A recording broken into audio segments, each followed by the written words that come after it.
israelí, de la inteligencia francesa, un trabajo que estaban desarrollándolo durante 20 años. Somalia. Después de la caída de Mohamed Siad Barre, en la década del 80, llevaron adelante un proceso de desintegración de Somalia, donde hoy vemos que está partida en 3 pedazos. La Somaliland al norte Puntland, más al centro Somaliland, y al sur lo que conocemos como una federación, una república federativa de Somalia, pero que no existe. ¿Pero quién logró eso? ¿Cómo lograron quebrar a Somalia en 3 pedazos? ¿Cómo fue esta política, esta hoja de ruta del imperio?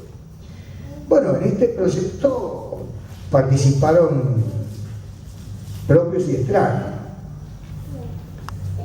Somalia tuvo una guerra con Etiopía en tiempos del famoso régimen de Mengistu Mariam en la década del 80. El Ogaden, una zona desértica donde viven poblaciones de origen somalí. Estamos hablando que Somalia es un país árabe, ¿no? Es decir, integra el mundo árabe, que integra la famosa Liga de los Estados Árabes. Por eso es el tema de nuestro análisis en este momento. Bueno, hubo una guerra, desestabilizaron al gobierno de Mohamed Siad Barre, gobierno que tenía unas contradicciones, pero orientaciones socialistas, un panarabismo bastante similar al nacionalismo. Bueno, al perder la guerra Mohamed Siad Barre, una gran crisis en Somalia, que terminaron con el desalojo del presidente Mohamed Siad Barre. Bien. Pero ¿quiénes participaron en esa guerra? Y les va a llamar la atención y algunos se van a poner un poco mal. En esa época, Haile Mengistu Mariam era un gobierno pro-soviético. Estuvieron cubanos, vietnamitas, yemeníes. El Yemen le dio una asistencia al gobierno de etíope en contra de un gobierno árabe. El gobierno de ese momento de Ali Salah. Pero también participaron. Esto lo estuve leyendo de un informe proveniente de las Fuerzas Armadas cubanas. Participaron también israelíes. Digo que no se trata de sacar los trapitos, ¿no? Pero fíjense, interrumpen ese proceso, no era muy claro, pero tampoco era muy, digamos, no tenía nada que ver con una actitud, digamos, retardataria dentro del mundo árabe. Interrumpen el proceso transformador de Mohamed Siad Barre y participan, desalocándolo del poder, y reitero, todas estas fuerzas donde convivieron con el ejército, con algunos aviadores israelíes que participaron en esa guerra. Entonces, la verdad que Vietnam, Cuba, está bien, Yemen también era un país pro-soviético en ese momento, apoyando un régimen pro-soviético de Haile Mengistu Mariam. Pero con Israel. Bueno, es curioso, ¿no? Es curioso. Fíjense otro detalle importante en el Cuerno de África. Estamos hablando del Cuerno de África. Esto le llaman el Cuerno de África.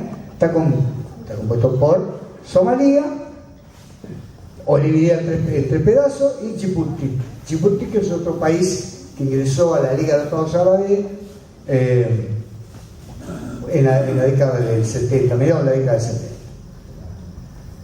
En esta zona existe un país que se llama Eritrea, Artiria en árabe. Bueno, el régimen eritreo hoy está gobernado por un militar que integraba el Frente Popular de Liberación de Eritrea, un militar que era maoísta, se llama Isaias Afewerki, que pintaba muy bien, ¿no? Hasta que logró la independencia de Eritrea del resto de Etiopía. Les recuerdo que ahí también estuvieron los cubanos participando, ¿no? Porque como se trataba de mezclar un poco los colores de la piel, los etíopes son morenos, los cubanos, entonces llevaron tropa cubana como llevaron en Angola también. Yo con esto quiero hacer una observación, ¿no? Como lamentablemente, no quiero que quede como una cuestión antipática, como lamentablemente la pobre revolución cubana tuvo que pagar muy caro esa alianza con la otrora Unión Soviética, ¿no? Por lo menos en estas crisis que se fueron dando en África. Bueno, Sahle Safawerki llega al poder, liberan a Eritrea de la hegemonía etíope y lo primero que hace es buscar las relaciones con Israel, ¿no? Es decir, buscar los nexos con Israel. Un maoísta que, bueno, la verdad que me llama la atención, un hombre venía de la izquierda,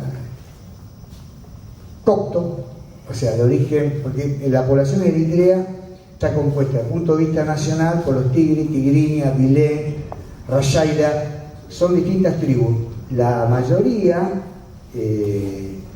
digamos, la mayoría de la población se divide, casi un 55% islámico y el resto son coptos, ortodoxos coptos. Bueno, Sahle Safawerki de origen copto.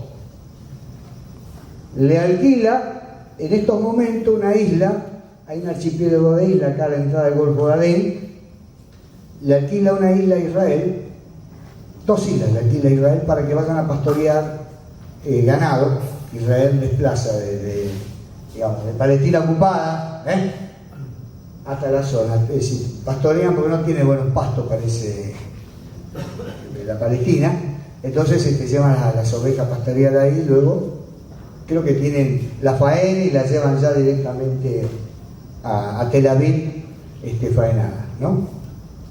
Este mismo Sahle Safawerki, el que le alquila una isla a la Guardia Revolucionaria Islámica de Irán para que preparen militarmente a una minoría chiita en el Yemen que se llaman Houthi, son chiitas, para que luego ingresen en el territorio yemení y lleven adelante un proceso de insurrección popular.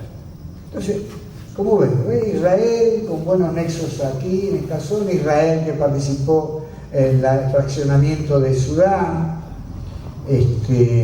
Israel que está involucrado con un actor muy importante en la zona del Cono de África como es Eritrea. Como vemos, hay todo un proceso que va, digamos, desde la periferia influyendo en el marco central del tema que hoy nos convoca, que es Palestina. Juan Pablo ha hablado bastante del origen del sionismo, creo que él tocó sobre Teodoro Herzl, le habrá contado un poquito, así que no vamos a reiterar ese tema, pero sí retomar que en este proceso histórico en Palestina, que tiene como un hecho central el famoso Pacto de Sykes-Picot. El Pacto de Sykes-Picot es un pacto que en el año 1916 Inglaterra y Francia, antes que terminara la Primera Guerra Mundial, se distribuyen la zona que estaba bajo la hegemonía del Imperio Turco, lo que hoy conocemos como Medio Oriente, mal llamado Medio Oriente porque el verdadero nombre es creciente fértil, el verdadero nombre de la región, y ya les explico por qué. El término Medio Oriente es una nominación inglesa que tenía que ver con identificar, nominar la zona de acuerdo a la distancia que existía desde las islas inglesas, ¿no? O desde Londres. El cercano oriente es Turquía, el Medio Oriente, Siria, Líbano, Irak, Jordania y Palestina, y el lejano oriente, China, Japón. Para los árabes de la región, el verdadero nombre es creciente fértil. Inclusive hay un nombre de un rey asirio, Sennacherib, que en en el dialecto asirio del arameo quiere decir creciente fértil, Sennacherib, que fue el que sitió Jerusalén, en el 500, en el siglo VII sitia Jerusalén, y más tarde viene Nabucodonosor, el babilonio, y termina digamos, tomando Jerusalén y deportando a la población judía hacia Babilonia. Bien, entonces el pacto de Sykes-Picot, firmado en 1916, ya establecía una división de la zona. Se produce, digamos, la caída del Imperio Otomano, termina la guerra del 14, el 18 ya se preparan para, digamos, meter sus tentáculos en la zona. La Sociedad de las Naciones en la década del 20 oficializa este famoso pacto, nombrando como potencia mandataria a Inglaterra sobre Irak, Jordania y Palestina, y a Francia como potencia protectora sobre Siria y el Líbano.